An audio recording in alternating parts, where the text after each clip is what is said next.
Have you tried the Krispy Kreme X Harry Potter donuts? As fans of Harry Potter and Hogwarts, we just had to try them. Here's our quick review of these super cute donuts. Pati yung boxes nila ang ganda. Start tayo sa Four Houses of Hogwarts donuts.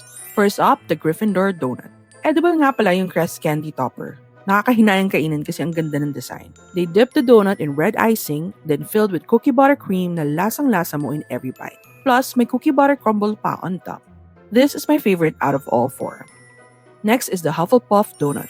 Dipped naman in golden yellow icing, then topped with black chocolate drizzle, cookie crunch, and a crest candy topper. It's filled with sweet brown butter toffee custard. Medyo matamis siya, parang lasang condensed milk na buttery.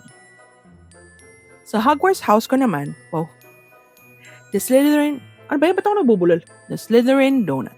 It's a Krispy Kreme original glazed donut na topped with this chocolate and green buttercream swirl. I love this kasi simple lang, yet ang sarap ng combo nung glazed and chocolate buttercream on top.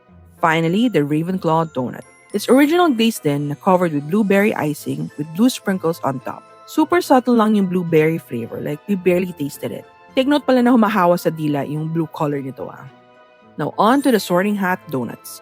We were super excited for these donuts kasi we wanted to see if we'll get our preferred House of Hogwarts.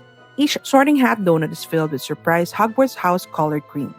You'll never know what you'll get. Tapos super cute din ang design, especially the edible Sorting Hat topper. The Sorting Hat donuts are actually pretty good. They're dipped in chocolate icing, topped with golden stars, golden shimmer sugar, and a big dollop of chocolate cream.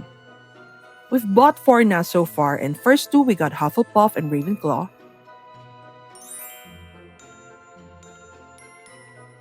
The next 2 we got Hufflepuff ulit, and finally Slytherin. Walang Gryffindor, but at least we got our house colors. Finally, their golden snitch lattes. We've tried their iced and frozen. They're both golden caramel toffee flavored, then for the frozen drink, you can actually choose non-coffee. For us, masarap naman flavors nila kaso masyado silang matamis so we had to add water para mas tolerable yung sweetness. Overall, these Krispy Kreme X Harry Potter treats are a must-try, especially for Potterheads or Hogwarts fans like us. Lalo na yung Sorting Hat donuts. Ikaw, anong House of Hogwarts mo?